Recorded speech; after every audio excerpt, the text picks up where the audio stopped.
Bienvenue à tous dans notre 8e vidéo et notre deuxième vidéo sur Rachid Nadjmidinov. Il joue contre Baskin. Rachid a commencé E4, E5, cavalier F3.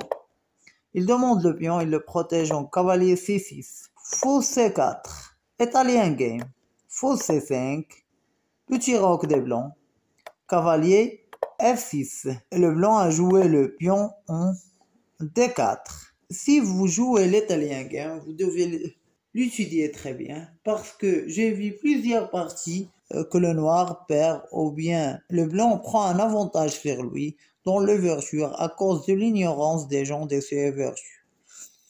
C'est pour cela vous devez analyser ces ouvertures parce que après le coup de D4, le meilleur coup à jouer pour le noir, c'est le fou prend le pion de D4 parce que s'il prend avec le cavalier, le blanc va prendre le pion E5, il met la pression avec deux pièces sur le pion de F7, il demande aussi le cavalier avec la reine. Et s'il prend avec le pion, le blanc va jouer le pion E5 et ce coup-là va être très embêtant pour le noir. Parce que le cavalier ne pourra pas retourner en arrière. Et s'il joue le pion en D5, le blanc va prendre le cavalier. Si le noir prend le fou, il va prendre le pion. Le noir est obligé de protéger sa tour. Et le blanc va jouer son fou en G5. Il demande la reine. Et les problèmes des noirs vont augmenter. Il doit jouer le meilleur coup pour qu'il ne perde pas la partie. C'est pour cela que le meilleur coup à jouer pour le noir, si le fou prend sur D4. Cavalier prend fou, cavalier prend cavalier. Pion F4. Le noir ne pourra pas prendre le pion parce qu'il va perdre son cavalier. Il ne pourra pas roquer aussi. Parce que s'il roque, le blanc va prendre le pion, il va demander le cavalier avec le pion et le deuxième cavalier avec la reine. Si pour cela, le noir il est obligé de jouer le pion sur D6, pion prend pion sur E5, fou sur G5. L'idée des blancs, il veut jouer son cavalier en C3 et après sur D5 pour mettre la pression sur le cavalier. Pion sur C6, reine sur D3. Et si vous jouez l'ouverture d'italien game, vous devez essayer D4 parce que vous allez ouvrir le feu sur vos adversaires. Et ton adversaire doit jouer le meilleur coup. S'il ne joue pas le meilleur coup, vous allez prendre l'avantage sur lui. Il a joué la reine sur G4. Il continue le développement de ses pièces. Il veut jouer la reine. Après, il veut faire un grand roc.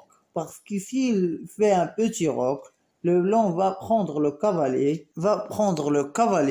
Il ne pourra pas prendre avec la reine parce qu'il y a une tour en défense. Il est obligé de prendre avec le pion et la défense du roi sera percée. Le blanc a joué cavalier en C3 et le noir a joué pion en B5. Et après ce coup-là, le massacre a commencé parce que le noir a cru que le blanc va protéger son fou, mais il a joué la reine en G3. Il demande de prendre le cavalier avec le fou et après il veut prendre le fou parce que la pièce qui protège le fou des noirs c'est le cavalier. Il demande aussi de prendre le pion sur E5 et faire un échec. Et le noir a réglé tous ses problèmes en jouant la reine en D6.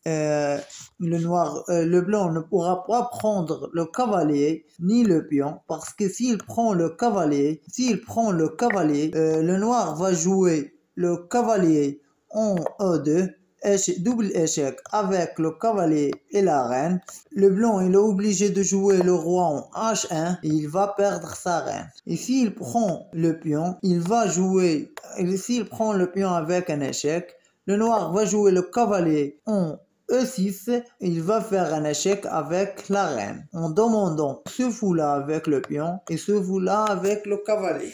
C'est pour cela que le blanc a joué le fou E3 pour protéger son roi et en même temps demander le pion de E5 et de prendre avec la tour le cavalier et après prendre le fou. Le noir ne pourra pas prendre le fou parce que le blanc ne pourra pas prendre le fou parce que le blanc va prendre le pion avec un échec et le noir ne pourra pas se protéger avec le cavalier parce qu'il est en connexion avec la reine, il va perdre sa reine, il est obligé de se protéger avec son fou et après le blanc va prendre le cavalier en demandant la reine. C'est pour cela que le noir a joué sa reine, il n'a pas pris le fou, il a joué la reine en C5 pour protéger le. Et le blanc a joué fou au D5, il veut séparer la protection de la reine pour le fou. Il y aura le même problème s'il prend avec le pion.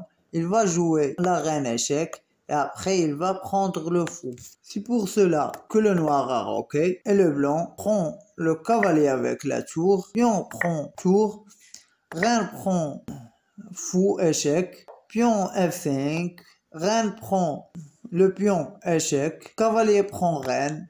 Et fou prend reine. Pion prend fou, pion prend cavalier. Nous sommes entrés dans fin de partie. Il y a 2 pièces contre une tour. Et toujours dans le fin de partie, 2 pièces sont meilleures qu'une tour s'il n'y a pas de lignes ouvertes. S'il y a des lignes ouvertes, la tour est égale à 2 pièces. Mais dans cette partie, il n'y a pas une seule ligne ouverte. Le noir a joué A6. Il a protégé son pion. Roi sur F2. Tour sur G8. Pion sur A4.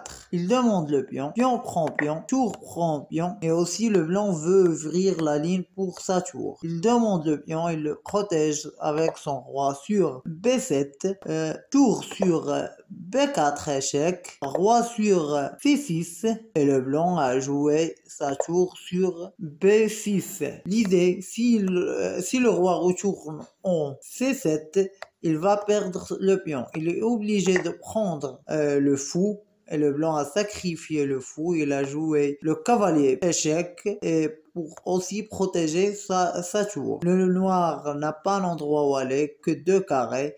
S'il joue le roi sur D5, il y aura un échec avec un seul sur B5. C'est pour cela qu'il a joué le roi sur C4. Pion, échec. Roi sur D5. Tour sur B4. Échec et mat. J'espère que cette partie vous plaira.